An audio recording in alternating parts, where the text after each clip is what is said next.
Je m'appelle Olivia Mosley. Je suis infirmière principale.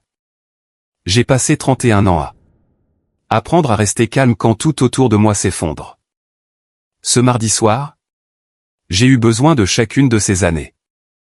Lachette a choisi le restaurant, le genre d'endroit où l'éclairage est tamisé, les portions minuscules et où tout coûte plus cher qu'il ne le devrait. Nous étions installés à 7 heures. James était en face de moi, Lachette entre nous. Pendant les 20 premières minutes, c'était assez ordinaire. J'ai posé des questions sur le lieu. Elle a répondu par des phrases courtes. James a mangé sans jamais lever les yeux. Je me suis dit que c'était le stress. Les préparatifs d'un mariage sont éprouvants. J'ai laissé couler. Puis Lachette a posé sa fourchette et m'a regardé avec une expression que je ne lui avais jamais vue auparavant. Calme, répétée, comme si elle avait pratiqué cette distance. Maman, est-ce que tu m'aimes? Bien sûr que je t'aime. Évidemment, ma chérie. Je le pensais sans la moindre hésitation. Elle a hoché la tête lentement, comme si ma réponse était la clé dont elle avait besoin pour ouvrir la porte suivante. Alors, je ne veux pas que tu viennes à mon mariage. Contente-toi de payer les factures. Je l'ai entendu. Chaque mot. Je suis resté là, à encaisser pendant 3 secondes. Complète, tandis que le restaurant continuait de vivre autour de nous. Un serveur qui passait. Des verres qui tintaient quelque part derrière moi.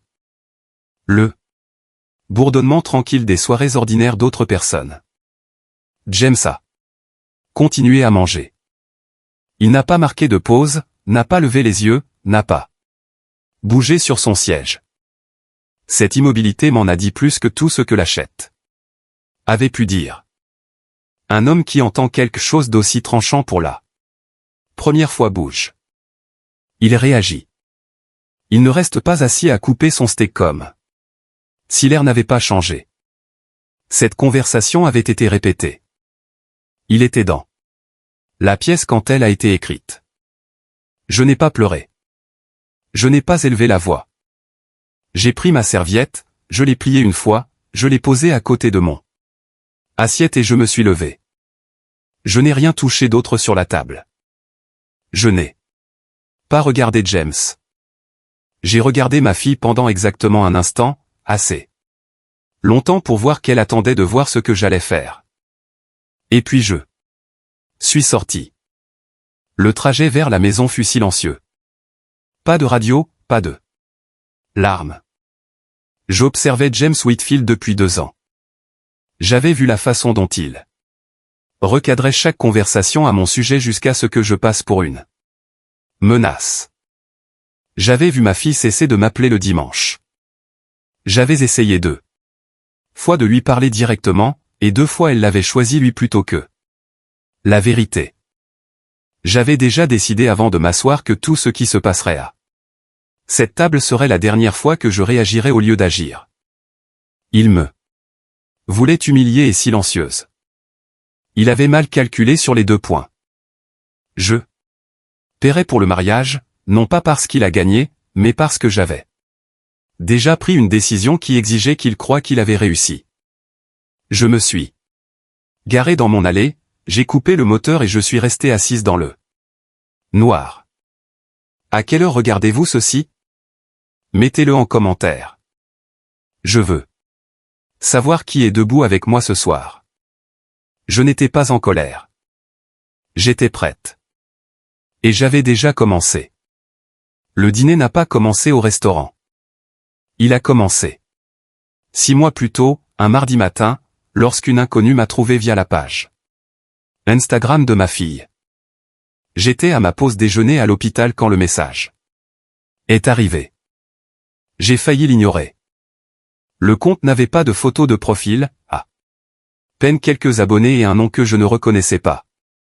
Mais la première ligne m'a glacé. Je connais James Whitfield et je pense que vous devez savoir ce que je sais. Son nom n'a pas d'importance pour cette histoire. Je L'appellerai la femme qui m'a trouvé. Elle avait fréquenté James à Atlanta. Pendant près de 2 ans. Assez sérieusement pour rencontrer la famille, assez sérieusement pour croire à un avenir. Elle avait aussi travaillé comme fournisseur en lien avec l'entreprise où James gérait les achats. Avant de me contacter, elle a passé des mois à se demander si elle devait le faire. Elle me l'a dit elle-même plus tard. Au début, elle a essayé de passer à autre chose. Puis, elle a vu les photos de fiançailles de Lachette en ligne et a immédiatement reconnu James. Elle a dit qu'elle a fixé les photos pendant 2 jours avant de finalement m'envoyer un message, parce qu'elle ne pouvait pas regarder une autre femme entrer dans la même situation sans au moins essayer d'avertir quelqu'un. Ce qu'elle a envoyé n'était pas des commérages. C'était de la documentation, des emails, des dossiers d'appel d'offres, des messages internes, des preuves que James orientait les contrats vers des fournisseurs qui le payaient en privé. Quand l'entreprise a commencé à examiner discrètement les irrégularités, James a négocié une démission avant que l'enquête ne soit complète. Il a déménagé en Caroline du Nord et l'affaire s'est tassée avant de devenir publique. La femme qui m'a trouvé s'est retrouvée avec des documents dont personne ne voulait plus. Je n'ai pas tout cru immédiatement. J'ai passé près de 2 semaines à vérifier ce que je pouvais par le biais d'un directeur des ressources humaines à la retraite avec qui j'avais travaillé des années plus tôt. Une femme qui comprenait comment les enquêtes internes se déroulaient et à quoi ressemblait une documentation légitime. Même alors, il y avait des éléments que nous ne pouvions pas confirmer totalement, mais assez d'entre eux s'alignaient correctement pour que cela compte. Je suis resté assise avec tout cela pendant longtemps. Parce que le plus dur n'était pas la paperasse. C'était le fait que j'observais déjà James travailler sur ma fille bien avant que le message n'arrive. Pas bruyamment, discrètement. Les appels du dimanche 2 Lachette ont commencé à s'espacer environ 4 mois après le début de leur relation. James ne lui a jamais dit directement d'arrêter de m'appeler. Cela aurait été trop évident. Au contraire, il a recadré ce que ces appels signifiaient. Dépendance, immaturité, une femme adulte encore émotionnellement attachée à sa mère. Il a fait la même chose avec les vacances, les traditions, les vieux films que Lachette regardait avec moi après des semaines difficiles. Lentement, soigneusement, il a transformé les réconforts familiers en preuves qu'elle n'avait pas totalement grandi. Et après assez de temps, elle a commencé à me renvoyer son argumentaire avec sa propre voix. Cette partie a fait plus mal que le silence. J'ai essayé de lui parler directement 2 fois. La première fois, elle m'a dit que je voyais le mal partout. La deuxième conversation s'est terminée par 3 semaines de silence entre nous. Après cela, j'ai arrêté d'insister. Quand la femme d'Atlanta m'a envoyé ses dossiers, j'ai compris quelque chose clairement. Parler ne suffirait plus jamais. James avait déjà construit le mur. Il utilisait l'amour de ma fille pour lui comme mortier. Alors, j'ai arrêté de chercher une porte dans ce mur. J'ai commencé à faire attention aux fondations en dessous. À ce moment-là, les appels du dimanche avaient disparu depuis des mois. Chaque semaine sans entendre sa voix s'installait en moi tranquillement. Pas dramatiquement, juste persistamment. Comme toucher la même dent manquante encore et encore sans le vouloir. C'est là que j'ai arrêté d'espérer que les choses s'arrangent d'elles-mêmes et que j'ai commencé à agir prudemment. Les gens m'ont demandé après coup comment je pouvais payer pour un mariage auquel je n'étais pas invité. Je comprenais la question. De l'extérieur, cela ressemblait à une capitulation. Ce n'en était pas une. Je suis resté avec cette décision pendant près d'1 semaine après le dîner. Une partie de moi voulait retirer chaque dollar immédiatement et laisser James découvrir à quoi ressemblaient ses plans sans mon argent dessous. La partie blessée en moi voulait cela. Mais je connaissais trop bien James à ce moment-là. Pas la version que Lachette connaissait. L'homme attentionné qui la faisait se sentir choisi. Je connaissais la version en dessous. L'homme capable de transformer n'importe quelle situation en preuve qu'il était la victime si on lui en donnait l'occasion. Si je retirais l'argent, il donnerait immédiatement. Une histoire à l'achète. Ta mère t'a abandonné. Ta mère a choisi la fierté plutôt que l'amour. Ta mère n'a jamais voulu que ce mariage fonctionne. Et à ce moment-là, ma fille l'aurait cru. Alors j'ai payé chaque facture. Tranquillement. Non pas parce qu'il a gagné, mais parce que j'ai refusé de lui donner une arme qu'il n'avait pas méritée. 2 semaines avant le mariage, j'ai passé un appel. Même là, j'ai hésité plus longtemps que les gens ne l'imaginent. Probablement. Je me souviens d'être resté assise à ma table de cuisine avec le numéro écrit sur un papier à côté de moi, me demandant si j'étais sur le point de m'immiscer trop loin dans quelque chose qui ne bougerait peut-être pas. L'homme que j'ai contacté travaillait dans la conformité, parallèlement au monde des achats dans lequel James opérait. Nous n'étions pas des amis proches. Plutôt des professionnels qui s'étaient croisés assez de fois au fil des ans pour reconnaître nos noms. Au début, il ne voulait pas s'impliquer. Il m'a dit directement au téléphone que les affaires internes au sein des grandes entreprises disparaissaient souvent discrètement à moins que la documentation ne soit étanche. Il m'a aussi prévenu que transmettre des informations vers le haut ne garantissait pas une action. Je l'ai respecté d'autant plus pour avoir dit cela. J'ai donc envoyé uniquement ce qui pouvait être clairement vérifié. Les communications des fournisseurs, les dossiers d'appel d'offres, les incohérences internes qui se répétaient trop souvent pour être ignorées. Confortablement. Puis j'ai attendu plusieurs jours. Rien ne s'est passé, assez longtemps pour que j'envisage sérieusement la possibilité que l'entreprise étouffe l'affaire discrètement et que James marche tout droit vers le mariage intact. Puis le contact de conformité a rappelé, non pas avec des promesses, juste avec la confirmation que les informations avaient été transmises en interne pour examen. C'était suffisant. Je n'avais pas besoin d'un coup d'éclat dramatique. J'avais seulement besoin que les choses bougent sous les pieds d'eux. James avant qu'il n'atteigne cet hôtel, convaincu qu'il avait sécurisé tout cela en permanence. Le mariage a eu lieu un samedi. Je n'y étais pas.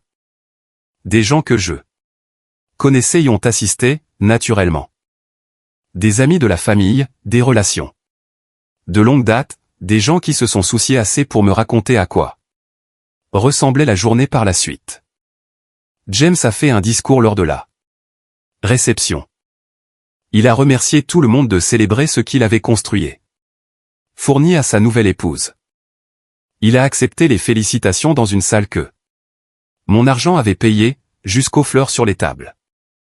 J'ai écouté le récit le lendemain matin autour d'un café. Je n'ai pas ressenti de colère. La colère est bruyante. Ce que j'ai ressenti était plus calme que cela. Le sentiment de regarder quelqu'un célébrer la stabilité alors qu'il se tenait sur un sol qui commençait déjà à se dérober sous lui. À ce moment-là, l'examen interne avait déjà commencé dans son entreprise. Rien de public, rien d'explosif, juste des questions commençant dans des pièces dont James ne savait pas qu'on parlait d'eux. Lui. Ce samedi soir, je suis resté seul dans mon salon. Pas de télévision, pas de musique, juste le silence et la compréhension qu'il ne restait rien en moi. Qui débattait de ce qui suivrait. Je n'étais pas amer. Je n'étais pas brisé. Et je n'étais pas la femme que James pensait avoir écartée à cette table de dîner. J'étais prête. 4 jours après le mariage, Lachette m'a appelé à 21h, et j'ai su avant qu'elle ne parle que quelque chose avait bougé. Sa voix avait cette tension particulière, le genre qui signifie qu'une personne a retenu quelque chose toute la journée et qu'elle a enfin manqué d'espace pour le contenir. Elle n'a pas commencé par « Allô ». Elle a dit « Maman, James a perdu son travail aujourd'hui. » J'ai laissé passer un temps. Que s'est-il passé ? Elle ne savait pas vraiment. Il était rentré au milieu d'eux. L'après-midi, ce qui était inhabituel. Il lui a dit que l'entreprise l'avait licencié, qu'un examen interne avait fait surface, quelque chose de son passé. Que tout cela était sorti de nulle part, que quelqu'un l'avait piégé. Il était en colère de la manière dont les hommes effrayés sont en colère, bruyant à propos de tout sauf de la vérité réelle. Il n'arrête pas de dire que quelqu'un lui a fait ça, a dit Lachette. Tu penses que c'est possible? Je pense que les gens dans ce genre de poste se font des ennemis, ai-je dit. Prudemment. Comment vas-tu? As-tu ce dont tu as besoin à la maison? Elle a fait une pause à ce sujet. Ma question avait dépassé James et elle l'a remarqué. Nous allons bien. Je juste. Le timing est étrange, maman. 4 jours après. Le mariage. MHM, ai-je dit. Tu ne trouves pas ça étrange? Je pense que la vie n'attend pas les moments pratiques, ai-je dit. Est-ce qu'il se gère bien? Est-ce qu'il est calme? Elle a hésité juste assez longtemps pour me dire qu'il ne l'était pas. Mais elle a dit oui. Elle a dit qu'il allait bien. Elle le protégeait encore, même dans ce premier appel. Même quand sa voix racontait une histoire différente de ses mots. Nous avons parlé encore quelques minutes. J'ai demandé si elle avait mangé. Elle a dit que oui. Je lui ai dit de se reposer et que je l'aimais. L'appel s'est terminé chaleureusement, assez chaleureusement pour qu'elle ne ressente pas la distance que je gardais exprès. J'ai posé le téléphone sur le comptoir de la cuisine et je suis resté là, dans le calme. L'examen interne s'était conclu plus vite que je ne l'espérais. Le professionnel de la conformité à qui j'avais transmis la documentation était minutieux. C'était pourquoi je l'avais choisi. Les dossiers d'appel d'offres, les paiements des fournisseurs, le schéma des contrats orientés. C'était assez. Plus qu'assez. L'employeur de James à Charlotte l'avait licencié de la même manière que son employeur d'Atlanta avait voulu le faire, mais n'avait pas pu. Discrètement, finalement, et sans possibilité de négocier sa sortie cette fois-ci. Il avait dit à Lachette que quelqu'un l'avait piégé. Il n'avait pas tort. Il n'avait simplement aucune idée d'où regarder parce qu'il n'avait jamais envisagé que la femme qu'il avait écartée de cette table de restaurant était le genre de femme qui agit avant de parler. Je n'avais pas placé ce domino le soir du dîner. Je n'avais pas placé celui-ci le soir du mariage. Je l'avais placé le jour où la femme d'Atlanta m'avait trouvé dans ma boîte de réception lors d'une pause déjeuner de mardi. Le jour où j'ai arrêté de parler et commencé à agir. Tout ce qui s'est passé entre ce moment et cet appel n'était que du timing. James était assis quelque part dans cet appartement en ce moment, construisant une liste d'ennemis dans sa tête. Anciens collègues, rivaux, quelqu'un d'Atlanta. Qui était enfin venu le chercher. Il pensait dans toutes les directions. Il n'a jamais regardé une seule fois derrière lui. C'était toujours là que serait son erreur. Les hommes comme James dépensent tellement d'énergie à gérer ce qui est devant eux qu'ils oublient de prendre en compte ce qu'ils ont laissé dans leur sillage. Le premier domino était tombé. J'ai lavé ma tasse, éteint la lumière de la cuisine et je suis allé me coucher. Il y avait encore à faire, et je n'étais pas pressé. 10 jours après le mariage, ma fille m'a appelé depuis une salle de bain. Je le savais à cause de l'acoustique, ce creux écho du carrelage et des portes fermées. Je l'avais entendu des années plus tôt quand elle avait 16 ans. Et qu'elle essayait de ne pas laisser ses amis l'entendre pleurer. Maintenant, à 31 ans, elle faisait la même chose, trouvant la plus petite pièce de l'appartement pour que James ne l'entende pas m'appeler. Elle n'a pas commencé par le vrai problème. Elle a tourné autour d'abord. Une facture qui est arrivée. Ce matin-là. Un appel téléphonique manqué. James ne voulait pas expliquer l'étrange sentiment qui s'était installé sur l'appartement depuis qu'il ne partait plus travailler chaque jour. Je l'ai laissé tourner autour. Finalement, la vérité est sortie par morceaux. Leurs économies bougeaient plus vite qu'elle ne l'avaient prévu. James insistait sur le fait que des opportunités arrivaient. Mais sa confiance ne correspondait plus à la façon dont il regardait quand il pensait qu'elle ne faisait pas attention. Il restait éveillé la nuit, lui criait dessus pour de petites choses, s'excusait après de manière qui semblait étrangement plus déstabilisante que la colère elle-même. Elle a parlé pendant longtemps. J'ai écouté. Quand elle s'est finalement tue, j'ai attendu une seconde de plus avant de parler. Oh, ma chérie, ai-je dit doucement. Je viens juste de commencer. Les mots sont sortis plus froidement que je ne l'avais prévu. Je l'ai senti immédiatement. Le silence après s'est étiré assez longtemps pour que je le compte. 4 secondes. 5. Qu'est-ce que ça veut dire, a-t-elle demandé finalement. Sa voix avait changé. Pas juste fatiguée. Alerte. Ça veut dire ce que ça a l'air de vouloir dire. Maman. Maintenant le mot sortait serré. Est-ce que tu as eu quelque chose à voir avec ça? Le voilà. Pas encore une suspicion totalement formée, mais assez proche pour être touché. Je me suis adossé contre la tête de lit et j'ai fermé les yeux un instant avant de répondre. Je t'ai dit avant le mariage que James n'était pas celui qu'il prétendait être. Ce n'est pas ce que j'ai demandé. Non, ai-je dit doucement. Ça ne l'est pas. Un autre silence. Je pouvais l'entendre respirer à travers le téléphone, rapidement, de manière contrôlée, essayant de ne pas devenir émotionnelle avant de comprendre quelle émotion elle ressentait même. Une partie d'elle savait déjà. Je pense que c'était ce qui l'effrayait le plus. Je t'aime, ai-je dit. Ça n'a jamais changé. Ce n'est pas une réponse non plus. C'est la seule que je puisse te donner ce soir. Elle a pris une inspiration assez forte pour que j'entende la frustration à l'intérieur. Puis elle a dit qu'elle ne savait pas pourquoi. Elle m'appelait encore parfois. Que chaque conversation avec moi ces derniers temps la laissait plus déstabilisée que réconfortée. Sa voix a craqué une fois sur le mot « déstabilisé » et elle l'a corrigé rapidement. Je ne me suis pas défendu. Il n'y avait rien d'utile à se défendre. Tout ce qui arrive en ce moment a commencé avant le mariage, ai-je dit prudemment. Bien avant cette table de dîner.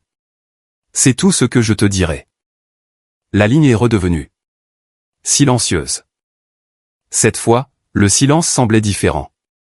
Le silence de la réflexion, le genre où quelqu'un rejoue de vieilles conversations en temps réel. Et découvre de nouvelles significations à l'intérieur.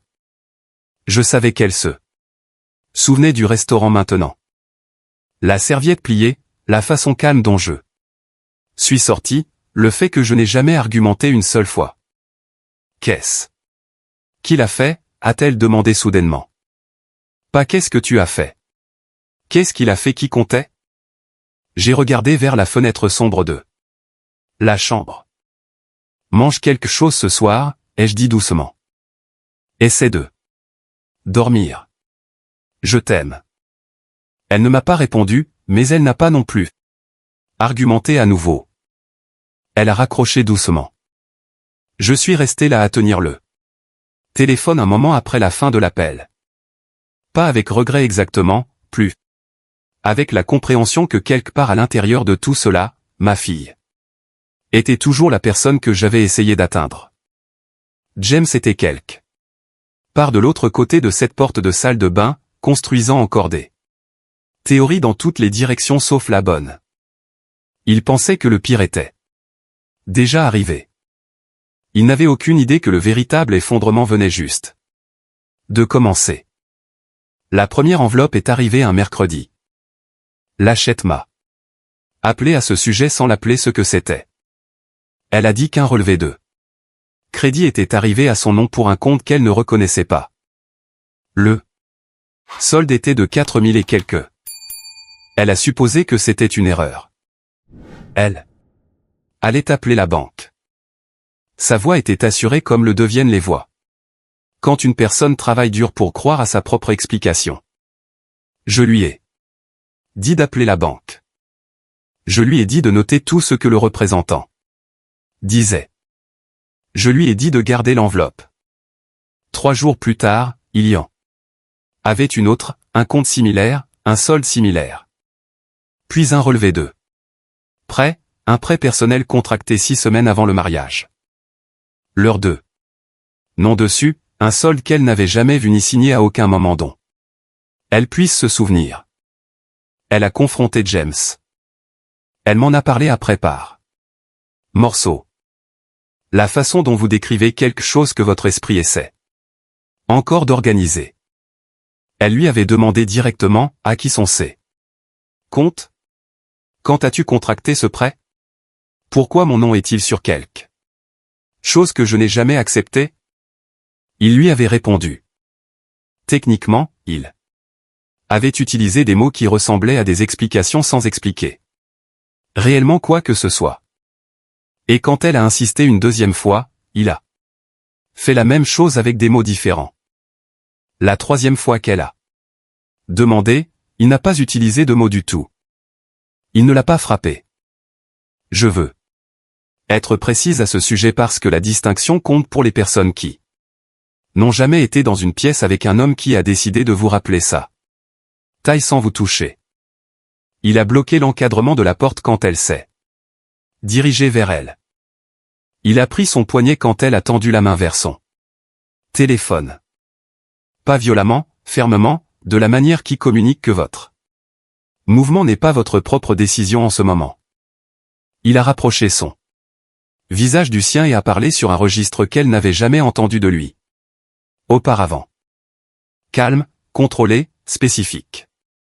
Puis il a reculé, a ajusté sa chemise. Et lui a dit qu'elle réagissait de manière excessive. Elle ne m'a pas appelé. Cette nuit-là. Le lendemain matin, elle est restée dans la salle de bain et a regardé son poignet à la lumière. Il y avait des bleus le long de l'intérieur là. Où ses doigts avaient été.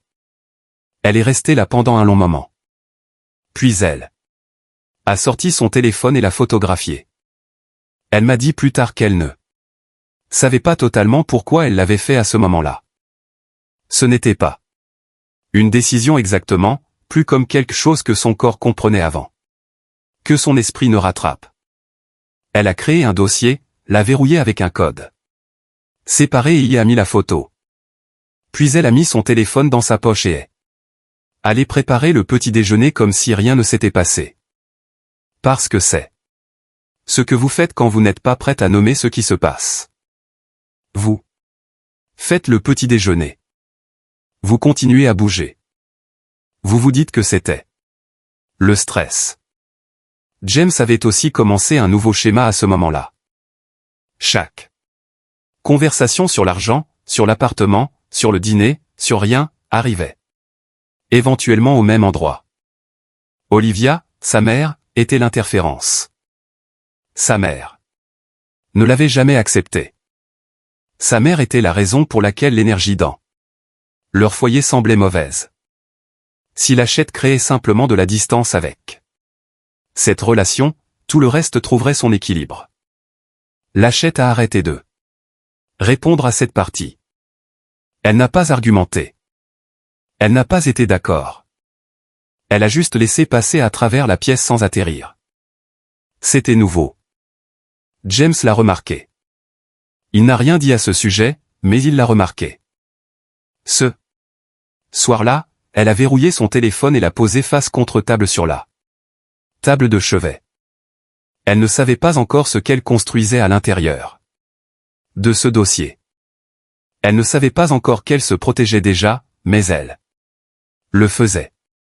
Pendant que James était à la maison en train de cycler à travers des théories, je faisais mon deuxième mouvement. C'était plus calme que le premier. L'examen de conformité qui lui avait coûté son travail avait été une documentation directe, un processus formel, une conséquence visible. Ce que j'ai fait ensuite ne laissait aucune paperasse du tout. Grâce à des années dans les achats hospitaliers, je connaissais des gens à travers des cercles professionnels qui se chevauchaient. Pas des amis proches, juste assez de relations construites lors de conférences, de réunions de fournisseurs et de longues carrières passées autour des mêmes types de pièces. 2 de ces contacts avaient des liens indirects avec les cercles d'achat liés à l'ancien employeur de James à Atlanta. Pas assez proches pour connaître les détails, assez proches pour reconnaître ce que suggérait une certaine documentation. Je ne les ai pas contactés moi-même. Au début, j'y ai pensé, puis j'ai décidé contre. Trop risqué, trop personnel. Au lieu de cela, j'ai transmis des informations limitées par le biais d'un collègue qui a accepté seulement de dire qu'il y avait des préoccupations autour de la conduite professionnelle antérieure de James que les gens pourraient vouloir examiner avant d'attacher leur nom à lui. L'un des hommes n'a jamais répondu du tout. L'autre a renvoyé un court message. Apprécie l'avertissement. Je serai prudent. C'était tout. Pas de coup d'éclat dramatique, pas de campagne secrète, juste une hésitation introduite dans des pièces où James avait besoin de confiance pour survivre. À l'époque, James construisait vers un arrangement de conseil qui aurait pu tout stabiliser pour lui financièrement, un atterrissage en douceur après avoir perdu son poste. Le genre d'opportunité construite principalement sur la réputation et la confiance. Mais perdre le travail de Charlotte avait déjà commencé à l'endommager avant que tout ce que je transmettais n'atteigne qui que ce soit. Les gens dans ces cercles remarquent les départs soudains. Ils posent des questions discrètement. Parfois, l'hésitation se propage d'elle-même. Pendant un moment, rien ne s'est passé. Puis les réunions ont commencé à être reportées. Les appels se sont étirés. Une conversation que James s'attendait à mener quelque part a soudainement stagné sans explication. Même alors, je ne savais pas si c'était à cause de ce que j'avais envoyé, à cause de son licenciement lui-même, ou parce que les gens dans ces cercles avaient déjà commencé à entendre des choses indépendamment. Les réseaux professionnels parlent discrètement longtemps avant de parler ouvertement. Je savais seulement que l'élan avait changé. Lachette l'a mentionné un soir sans réaliser ce qu'elle décrivait. Elle a dit que James attendait une opportunité qui semblait soudainement incertaine, qu'il vérifiait son téléphone plus souvent, qu'il semblait irrité par le silence qu'il ne pouvait pas contrôler. Elle a aussi dit qu'il avait commencé à passer des entretiens différemment, des réponses plus courtes, plus de défensives, parfois trop impatients, parfois distraits. Le genre de petits changements que les gens remarquent quand quelqu'un est sous pression. Qu'ils comprennent la raison ou non. À la maison, il s'était recalibré, aussi.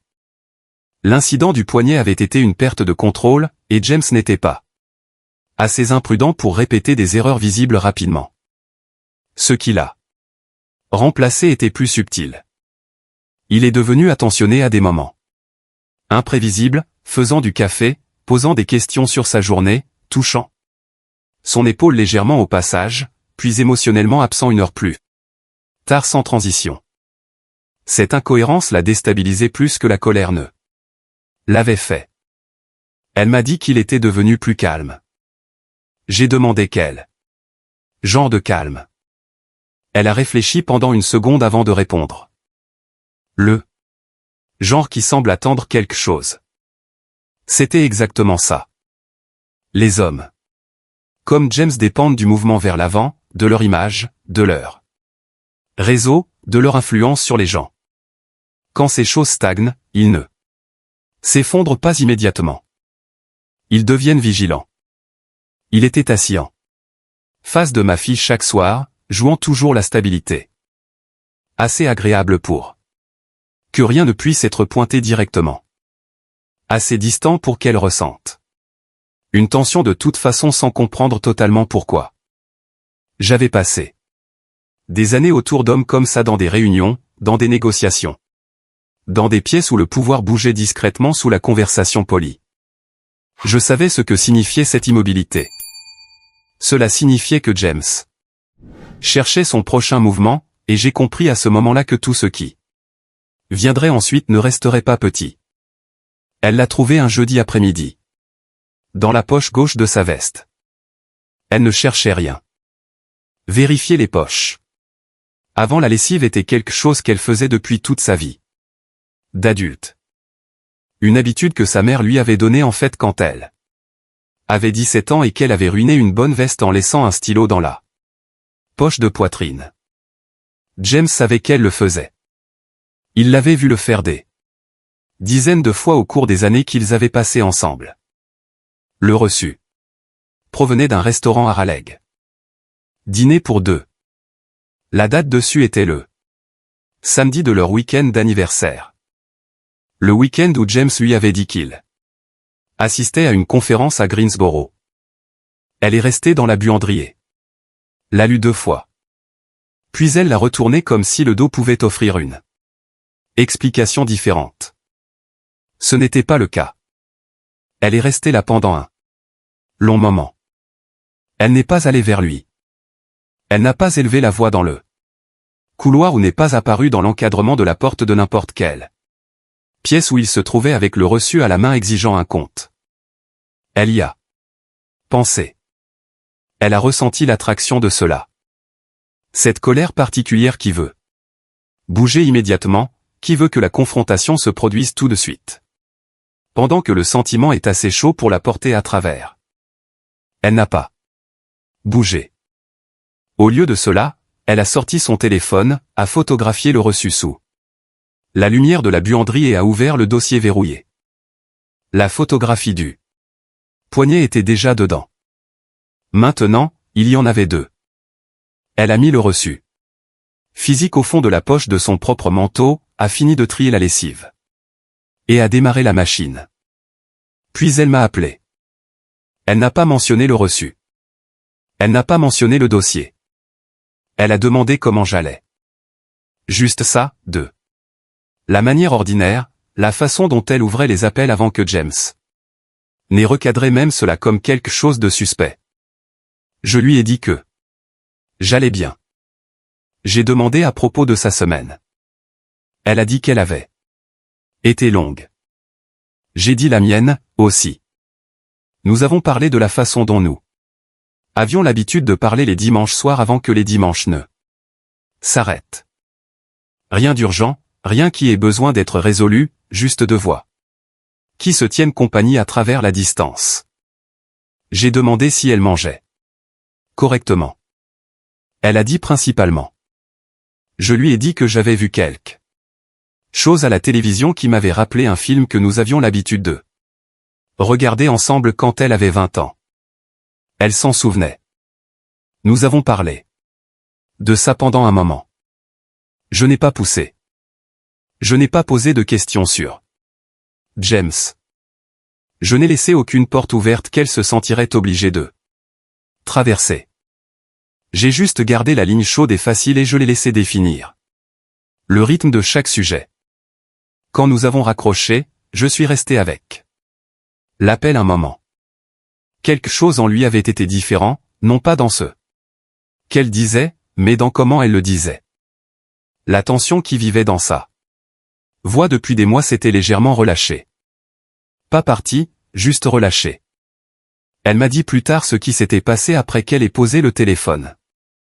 Elle s'est assise sur le bord du lit et a remarqué que ses épaules s'étaient abaissées. Elle n'avait pas réalisé jusqu'à ce moment-là qu'elle les avait tenues près de ses oreilles pendant des semaines. L'appel était la première fois que son corps avait lâché quelque chose depuis avant le mariage. Elle n'était pas prête à dire qu'elle avait eu tort. Cela viendrait. Mais quelque chose en elle avait tranquillement arrêté de choisir la mauvaise chose. Elle a expiré. Lentement dans une pièce vide sans personne qui regardait. C'était petit. C'était sans témoin. Et c'était le début pour elle de retrouver son chemin. James a remarqué le changement chez Lachette avant qu'elle ne le remarque. Totalement elle-même. C'était toujours son don. Lire les gens plus vite qu'ils ne réalisaient qu'ils étaient lus. C'était la même qualité qui le rendait convaincant au début. Cette attention focalisée qui faisait que les gens se sentaient profondément compris. Ce que Lachette commençait seulement à comprendre était qu'il utilisait le même instinct en sens inverse, aussi. Sentir. Les gens s'éloignaient avant qu'ils ne partent réellement. Il a cuisiné un vendredi soir.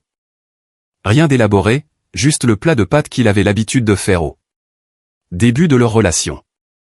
Celui que Lachette lui avait une fois dit lui rappelait le réconfort. L'appartement sentait chaud quand elle est rentrée du travail. James était debout à la cuisinière et a souri quand il a entendu la porte s'ouvrir. Elle m'a dit plus tard qu'elle s'était mise en garde de ne pas laisser une soirée douce effacer des mois d'observation. Quand ils se sont assis pour manger, James a parlé prudemment. Pas dramatiquement, prudemment. Il a dit que perdre son travail l'avait secoué plus fort qu'il ne l'avait admis, qu'il était devenu en colère et défensif et avait pris trop de cette pression sur elle. Il s'est excusé pour la distance, pour la tension dans l'appartement, pour la faire se sentir seule pendant qu'il se dénouait. Sa voix sonnait sincère de la manière répétée dont certaines personnes apprennent la sincérité après des années à avoir besoin qu'elle fonctionne. Puis il a abordé Atlanta, non pas comme une confession, plus comme un homme essayant de contrôler une histoire. Avant que quelqu'un d'autre ne la raconte en premier. Il a dit qu'il y avait eu une femme là-bas il y a des années, quelqu'un connecté professionnellement à son travail. Il a affirmé que les choses entre eux étaient devenues désordonnées. Après qu'il ait mis fin à la relation. Que des malentendus à l'intérieur d'eux. L'entreprise ont suivi après coup et ont endommagé sa réputation plus qu'il n'aurait dû. Il n'a jamais admis de fraude, n'a jamais admis de manipulation, mais il a continué à tourner autour du même langage, relation. Avec les fournisseurs, chauchement professionnel, des gens essayant de réinterpréter des situations après coup. Il a dit qu'il avait passé des années à craindre que son passé ne finisse par le rattraper en Caroline du Nord. Ses yeux étaient humides quand il a fini. Lachette m'a appelé depuis la salle de bain 40 minutes plus tard avec la porte verrouillée. Elle n'appelait pas parce qu'elle le croyait totalement, mais elle oscillait assez pour se faire peurer. Je pense qu'une partie d'elle avait besoin de quelqu'un pour stabiliser la ligne. Qu'elle commençait à desserrer. Elle m'a dit tout ce qu'il avait dit. J'ai écouté sans interrompre. Quand elle a fini, je suis resté silencieux un moment. Raconte-moi encore la partie sur Atlanta, ai-je dit. La femme? Elle l'a répété. Lentement cette fois, j'ai demandé exactement comment il décrivait sa connexion à son travail, s'il mentionnait les fournisseurs. Directement ou s'il continuait à parler autour. Lachette a réfléchi pendant une seconde. Il n'arrêtait pas de dire chevauchement professionnel, a-t-elle dit. Doucement. Mais il a mentionné les fournisseurs une fois. J'ai fermé les yeux brièvement. Puis j'ai dit, Lachette, laisse-moi. Je lui ai dit assez. De la vérité pour que ça compte. Pas la documentation entière, pas le processus. De conformité, juste la pièce essentielle. La femme que James venait de décrire. M'avait trouvé via Instagram 6 mois avant le mariage. Elle m'avait contacté. Parce qu'elle pensait que James avait déjà fait cela auparavant. Façonner des histoires, enterrer les conséquences et déplacer les villes avant que la vérité complète ne le rattrape. Tout ce qui lui arrivait maintenant remontait à ce contact. La ligne est devenue silencieuse, pas un silence choqué. Un silence qui s'installe. Il ne sait pas, ai-je dit doucement. Il pense encore que personne n'a connecté les pièces. Lachette n'a pas répondu pendant un long moment. Quand elle a finalement parlé, sa voix sonnait différemment, moins émotionnelle, plus éveillée. Je t'appellerai demain, maman. Cette fois. Elle n'oscillait plus. 3 jours après le dîner d'excuses, Lachette m'a appelé à 23h avec 3 mots. Tu avais raison. Je veux vous dire ce Qui s'est passé avant cet appel? James avait laissé son téléphone sur le comptoir de la cuisine quand il est allé se doucher ce soir-là. Lachette bougeait autour de la cuisine, nettoyant après le dîner, ne cherchant rien, pas suspecte de manière active, juste présente dans le rythme ordinaire d'une soirée. L'écran s'est allumé. Elle y a jeté un coup d'œil de la façon dont n'importe qui jette un coup d'œil à un écran qui s'allume à proximité. Le contact était enregistré sous une seule initiale. Elle a pris le téléphone. Elle m'a dit plus tard qu'elle n'avait pas pris la décision de regarder. Ses mains bougeaient simplement déjà. Elle a ouvert le fil. Ce qu'elle a trouvé n'était pas une flirtation. Ce n'était pas une vieille conversation que quelqu'un avait manqué de supprimer. C'était actuel, cohérent et intime d'une manière qui avait sa propre histoire entière, ses propres références, son propre langage, sa propre version de James qui courait parallèlement à celle avec laquelle Lachette vivait. L'autre femme écrivait de la manière dont les gens écrivent quand ils croient qu'ils sont aimés totalement sans compétition. Les messages racontaient l'histoire complète sans le vouloir. James ne cessait de dire à la femme que les choses étaient compliquées à la maison, que Lachette dépendait de lui plus que les gens ne le comprenaient, qu'il essayait de gérer les choses prudemment avant de faire des changements. Il y avait des messages de la semaine du mariage, des chaleureux, des prometteurs. Il y avait des messages de 2 jours après parlant de comment tout se réglerait bientôt et comment il avait juste besoin de temps. Lachette a photographié chaque écran méthodiquement. Elle a parcouru tout le fil. Depuis le message le plus récent vers l'arrière, écran par écran, et a transféré tout vers son propre numéro. Puis elle a placé le téléphone de nouveau sur le comptoir exactement comme elle l'avait trouvé. Face contre table, même angle, et est allée vers la chambre. Elle s'est assise sur le bord du lit. Elle n'a pas pleuré. Elle m'a dit ça, et je l'ai cru parce que je connais ma fille, et je connais la différence entre les choses qui vous brisent ouvertes et les choses qui ferment simplement quelque chose en vous en permanence. C'était le deuxième genre. La façon dont une porte se ferme quand la personne de l'autre côté a finalement compris qu'il n'y avait rien de gauche à retourner. Elle est restée là jusqu'à ce qu'elle entende la douche se couper. Puis elle s'est déplacée vers le salon, a allumé la télévision et l'a regardée sans la voir pendant que James sortait et bougeait autour de l'appartement et lui a finalement dit qu'il allait au lit.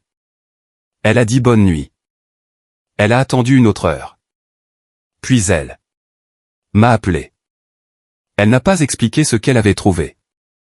Elle n'a pas parcouru les messages ou décrit l'autre femme ou raconté les détails de ce que James avait dit. Elle a juste dit ça. Tu avais raison. 3 mots portant tout le poids de 2 ans. Je n'ai pas dit, je te l'avais dit. Il n'y avait rien en moi qui le voulait. Je ne lui ai pas demandé de détails ou ne l'ai pas poussé vers quoi que ce soit en ce moment. J'ai dit, ok, ma chérie. Maintenant on bouge. Elle a expiré longuement et lentement comme si quelque chose qu'elle portait depuis longtemps venait d'être posée sur ma fin de ligne. Plutôt que la sienne. J'étais prête pour cet appel depuis la nuit du dîner. Je l'avais su qu'il arrivait. Je l'avais su parce que je connaissais James, et je connaissais ce que les hommes comme lui laissent toujours éventuellement derrière eux. La question n'était jamais si. Ce n'était que quand. Maintenant. Je savais. Nous l'avons planifié à travers 4 jours et des appels qui n'ont jamais duré plus de 10 minutes. Les appels courts étaient plus sûrs. James surveillait la durée sans apparaître le faire. Elle l'avait remarqué des mois auparavant. La façon dont son attention s'aiguisait quand elle sortait d'un long appel.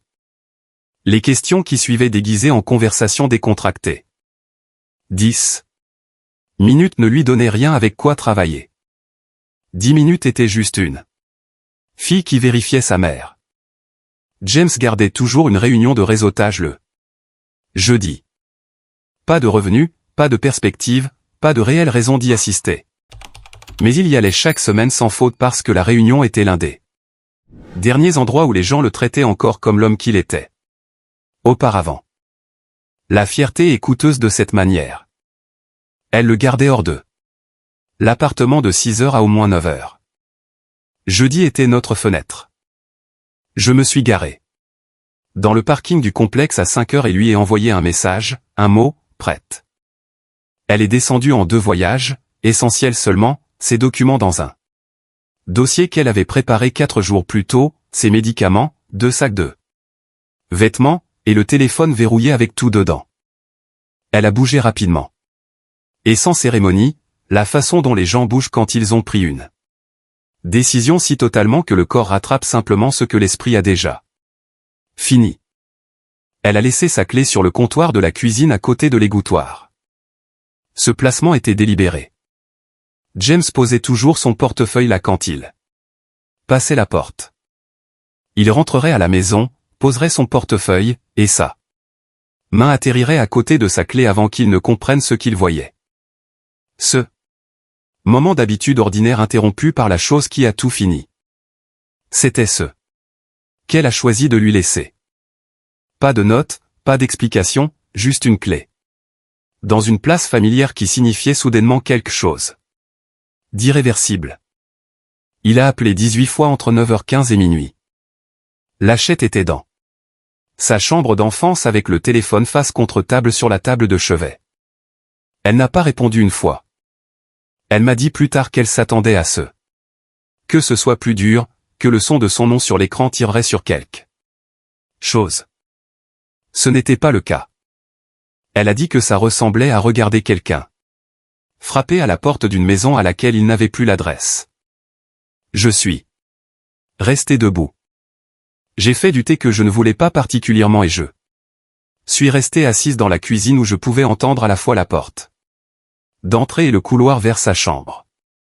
Pas parce que j'attendais quoi que ce soit, juste parce que c'était sa première nuit et que j'étais sa mère et rester assise était la seule chose qui restait que je pouvais faire pour elle ce soir-là. Vers 1h du matin, les appels se sont arrêtés. L'appartement est devenu totalement calme. J'ai marché vers l'encadrement de sa porte et je suis resté là un moment. Elle dormait, pas effondrée, pas recroquevillée sur elle-même là. Façon dont les gens dorment quand le chagrin les a submergés. Juste au repos, à plat sur son dos, un bras à son côté, respirant dans le rythme lent et égal de quelqu'un dont le corps a enfin reçu la permission d'arrêter de performer. Elle avait performé la sécurité pendant si longtemps, arrangeant son visage, gérant ses réactions, calculant chaque mot avant qu'il ne quitte sa bouche. Tout cela. Chaque jour de cela. Épuisant de la manière qui devient seulement visible une fois qu'il s'arrête. Je suis retourné à la cuisine, j'ai fini le thé, j'ai regardé la porte. Ce n'était pas une victoire. Pas encore. Il y en avait plus. Qui arrivait et je le savais. Mais c'était la première vraie nuit de quelque chose qui semblait comme le début de cela. J'ai regardé la porte jusqu'au matin. 4 jours après son départ, Lachette est venue me trouver dans la cuisine. Avec son téléphone déjà à la main. Elle n'a rien dit au début. Elle s'est assise en face de moi à la table, a placé le téléphone face contre table entre nous, et l'a fixé un moment avant de le retourner et de le faire glisser vers moi. J'ai lu le message une fois, puis encore. James avait trouvé ce qu'il croyait être sa dernière pièce de levier. Des photographies privées que Lachette avait partagées avec lui pendant la relation. Le genre que les gens partagent quand ils croient qu'ils sont en sécurité avec quelqu'un. Son message était court, contrôlé. Soigneusement écrit pour atterrir exactement là où il voulait qu'il atterrisse. Reviens où il les publierait. Il a nommé 2 personnes spécifiquement, un cousin et une femme avec qui Lachette travaillait. Il voulait qu'elle imagine les retombées avant même que quoi que ce soit n'ait été fait. J'ai posé le téléphone et j'ai regardé ma fille. Elle se tenait très immobile. La honte était arrivé avant la colère. Pas la culpabilité. Lachette n'avait rien à se sentir coupable. Mais l'humiliation de réaliser que quelqu'un en qui vous aviez confiance avait tranquillement catalogué votre vulnérabilité comme future munition. Elle n'avait presque pas montré le message. Elle a admis cela après un moment. Même maintenant, il y avait des choses difficiles à placer devant votre mère. Elle était restée assise en haut avec le téléphone pendant près de 2 heures avant de descendre.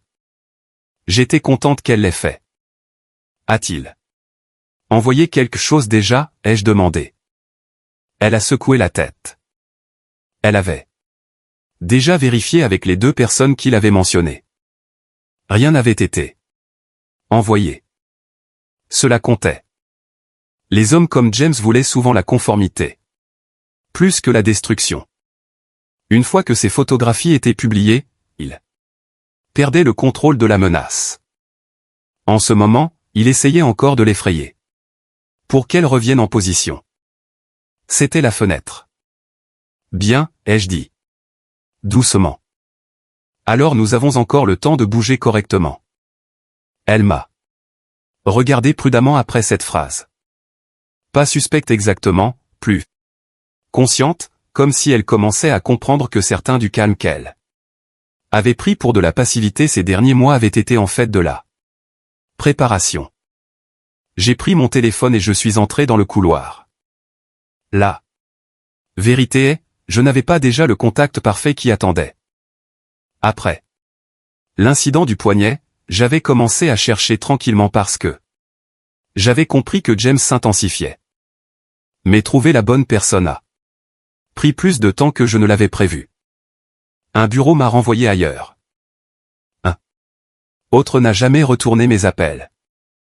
Un défenseur m'a dit clairement qu'il y avait peu de choses qu'il pouvait faire à moins que Lachette elle-même ne soit prête à agir. Finalement, quelqu'un m'a connecté à une coordinatrice de défense juridique à Charlotte qui a accepté de parler avec moi informellement. J'avais gardé son numéro depuis. C'était la première fois que je l'utilisais. Lachette m'observait depuis la table de la cuisine pendant que je parlais. J'ai gardé ma voix à niveau parce que la panique confond les situations comme celle-ci. La précision compte plus. La femme au téléphone a posé des questions pratiques. James avait-il distribué quelque chose déjà? Y avait-il des captures d'écran? Y avait-il des incidents antérieurs documentant l'intimidation? Lachette pouvait-elle accéder en toute sécurité à ses comptes et appareils? Quand je suis revenu dans la cuisine, Lachette m'observait toujours. Qui était-ce, a-t-elle demandé. Quelqu'un qui peut nous guider à travers ceci. De la bonne façon, ai-je dit. Je me suis assise de nouveau et ai fait glisser le téléphone vers elle. Un moment, aucun de nous n'a parlé. Puis j'ai regardé. Quelque chose bougeait dans son visage. Pas de soulagement, de la reconnaissance. Comme si elle voyait enfin clairement que je n'avais pas bougé émotionnellement. Tout ce temps. J'avais bougé prudemment. À 8 heures le matin suivant, Lachette était sur un appel avec l'avocate de la défense à Charlotte. Je ne l'avais pas trouvée. Rapidement. Après l'incident du poignet, j'ai passé des journées à appeler des numéros qui ne menaient nulle part. Des bureaux qui ne rappelaient jamais, des références qui se transformaient en boîte vocale. Une femme qui m'a dit brusquement que sans rapport de police, il y avait seulement tant que quelqu'un pouvait faire. L'avocate que Lachette a finalement atteinte était la 4e personne que je contactais et la première qui a écouté tout le chemin avant de parler. J'avais parlé à elle 3 semaines plus tôt parce que j'avais compris assez sur les hommes comme James pour savoir que les hommes acculés atteignent tout ce qui reste. L'avocate a guidé Lachette à travers le processus de rapport. Prudemment. Elle était aussi honnête sur les limites de cela. Un rapport seul n'arrêterait pas James de faire quoi que ce soit. Il créait une documentation. Un calendrier, un dossier qui comptait s'il s'intensifiait. Ce même après-midi, Lachette a déposé le rapport, l'encadrement de la porte bloquée, le poignet, la photographie bleue du dossier verrouillé, la voix contrôlée dans son visage. Suivi du mot « réagir de manière excessive », les dates, le contexte. À la fin de la journée, son message de chantage ne flottait plus en isolation. Il existait à côté d'un schéma documenté d'intimidation attaché à une représentation juridique. C'était la première couche du troisième mouvement. La deuxième couche était la mienne. Je tenais la documentation complète d'Atlanta. Depuis le jour où la femme qui m'avait trouvé l'avait envoyé dans ma boîte de réception. Les dossiers d'appel d'offres, les paiements des fournisseurs, les communications internes. Le schéma que James avait passé des années à prétendre n'était pas un schéma. J'avais déjà utilisé des parties de cela prudemment. L'examen de conformité qui lui avait coûté son travail. Les conversations tranquilles qui ont endommagé ses perspectives de récupération. Je n'avais jamais tout publié parce que je n'avais jamais été certaine jusqu'où James irait. Maintenant j'étais. Même alors, l'avocate m'a mise en garde contre faire des menaces émotionnelles que nous ne pouvions pas supporter légalement. Nous avons passé près d'une heure à resserrer le langage, supprimer les suppositions. S'en tenir uniquement à ce qui pouvait être documenté et vérifié. Cela comptait. En fin d'après-midi, une communication formelle a été envoyée à l'avocat de James. Précise, contrôlée. Tout harcèlement futur, contact direct, pression d'un tiers, ou distribution d'images privées déclencherait une intensification immédiate, y compris la soumission de la documentation d'Atlanta au conseil de licence pertinent et aux parties déjà connectées à l'enquête antérieure sur les achats. Pas de promesses, pas de dramatique, juste des conséquences attachées à la preuve. L'avocate nous a dit qu'il n'y avait toujours aucune garantie que cela l'arrêterait. Les hommes comme James s'intensifient parfois de toute façon. Mais maintenant il le ferait, comprenant qu'il y avait une piste documentée qui l'attendait de l'autre côté. Je veux vous dire à quoi cela ressemblait quand tout ce que Lachette avait rassemblé était finalement assis ensemble dans un endroit. La photographie du poignet qu'elle a prise sans comprendre totalement. Pourquoi? Le reçu de Raleigh de la buanderie, les captures d'écran transférées du téléphone de James pendant qu'il se douchait. Le dossier verrouillé qu'elle construisait pièce par pièce tout en essayant encore de se convaincre que son mariage pouvait survivre. Elle documentait lui bien avant qu'elle n'admette pour elle-même qu'elle avait besoin de protection. James a reçu la communication ce soir-là. Pendant 2 heures, il n'y avait rien. Puis un message est arrivé, non. Pas à Lachette, à l'avocate, 3 lignes, en colère, prudent, ni en tout temps. Sonnant soudainement très conscient des conséquences. Après cela, le silence. Aucun appel, aucune menace, aucune image envoyée à personne. Juste le silence. Pas le genre de performance. Pas le genre de surveillance. Le genre qui vient d'un homme réalisant pour la première fois que les gens autour de lui n'ont plus peur de la manière dont il a besoin qu'il le soit. Ce silence était là. Chose la plus bruyante que j'avais entendue en moi. J'ai pris une décision le matin après que James soit devenu silencieux. Lachette n'avait pas besoin de regarder ce qui est arrivé ensuite. Non pas parce qu'elle ne pouvait pas le gérer. Elle l'avait déjà fait. Mais il y a un genre de liberté qui vient de ne plus suivre la chute de la personne qui vous a fait du mal. Je voulais qu'elle expérimente la fin de James non pas comme un divertissement ou une vengeance, mais comme de la distance. Une distance tranquille qui continuait à s'élargir d'elle-même. Alors quand des informations ont commencé à l'atteindre, et elles l'ont fait parce que les gens parlent toujours, je les ai redirigés doucement. Tu n'as pas besoin de ça. Laisse-le aller. Pour la première fois, elle a écouté sans résistance. Qu'est-ce qui est arrivé à James? Il a suivi surtout à une distance. La femme de la relation parallèle a refait surface en 2 semaines. Elle avait sincèrement cru qu'elle était le vrai avenir. La femme que James prévoyait de construire avec une fois qu'il était libre du mariage qu'il décrivait constamment comme temporaire. Quand elle a réalisé que le mariage avait eu lieu alors qu'il lui faisait encore des promesses, elle a réagi mal. Assez publiquement pour que les gens autour d'eux commencent à connecter des pièces que James avait passé des années à garder séparées. Tout le monde n'a pas immédiatement cru. Cela comptait. Un ancien collègue l'a défendu au début.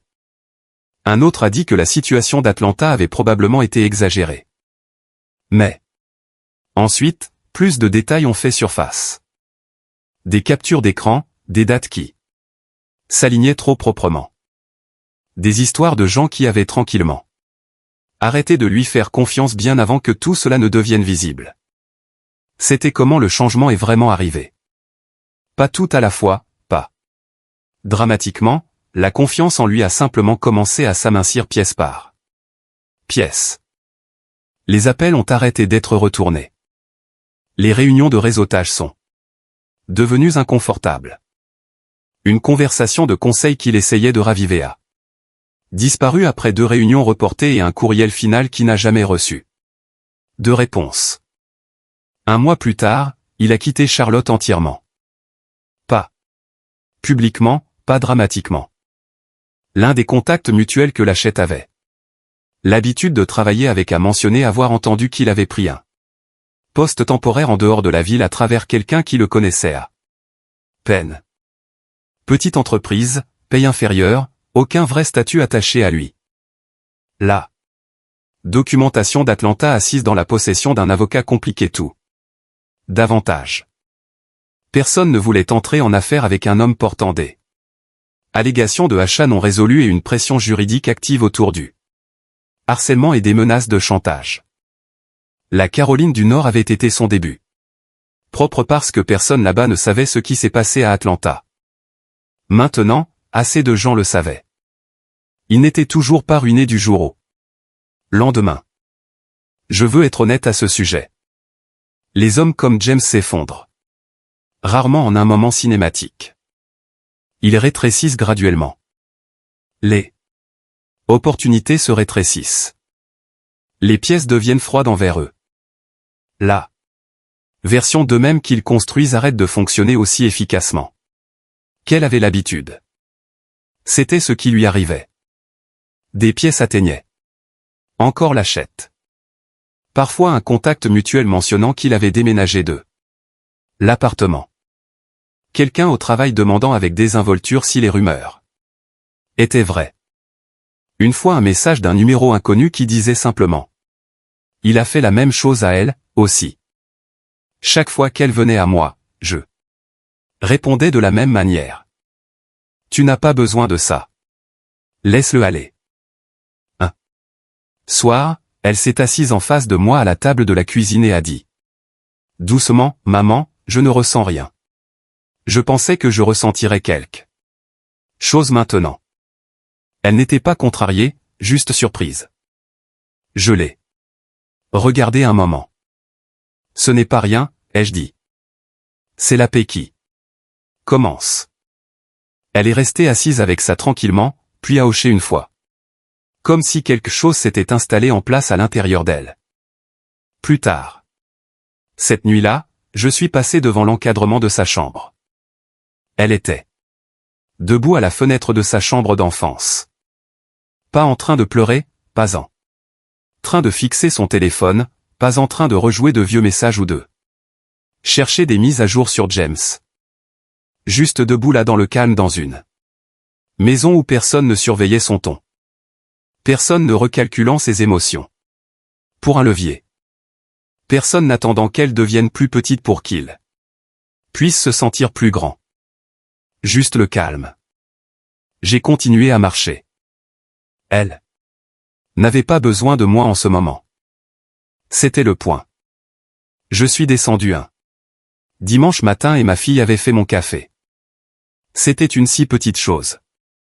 Elle était debout au comptoir avec son dos vers moi de la même façon qu'elle avait l'habitude de faire quand elle rentrait de l'université pendant sa première année. Toujours à mi-chemin entre fille et femme, toujours s'apprenant elle-même.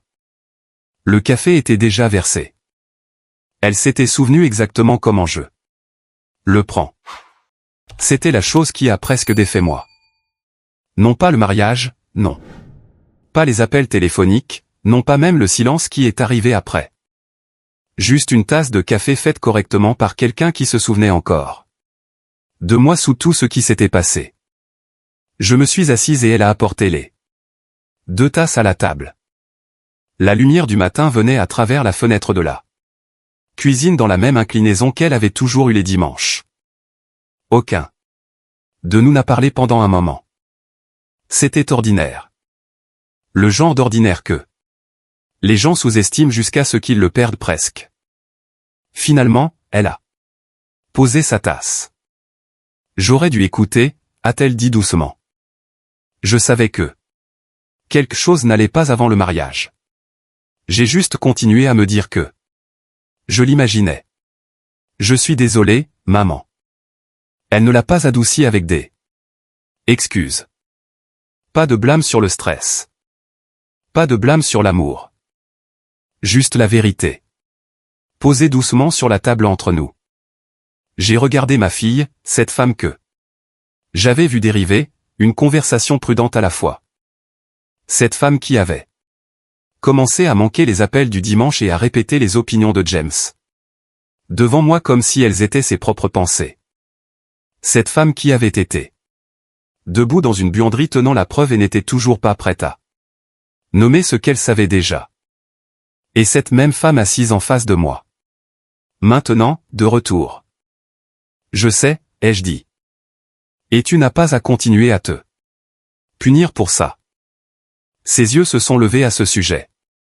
Je pense qu'une partie d'elle s'attendait à ce que je veuille plus de souffrance de sa part, plus d'excuses, plus de culpabilité pour équilibrer ce qui s'était passé entre nous.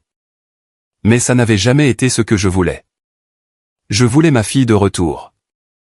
Elle a expiré lentement et a pris son café de nouveau. Nous sommes restés assises tranquillement pendant une autre minute avant que je mentionne une recette que je n'avais pas faite depuis des années. Quelque chose d'assez compliqué pour prendre tout l'après-midi et assez d'espace de comptoir pour que 2 personnes travaillent côte à côte sans se cogner les coudes. Elle a levé les yeux. Puis-je aider ? 2 petits mots portant tout dessous. Les dimanches perdus, la distance, les vacances manquées, la façon dont James s'était lentement positionné au centre de chaque pièce jusqu'à ce que tout le monde doive rétrécir autour de lui. J'ai pensé à la table du dîner où cela a commencé, le trajet vers la maison après, le message d'Atlanta qui est arrivé pendant ma pause déjeuner et a changé la direction de tout ce qui est venu après. Et j'ai pensé à combien facilement cette histoire aurait pu finir différemment si Lachette était resté un mois de plus, peut-être même une semaine de plus. C'était la partie que je ressentais encore parfois quand la maison devenait assez calme. Pas de la colère, juste la conscience de combien près nous étions de perdre plus que nous ne l'avons fait.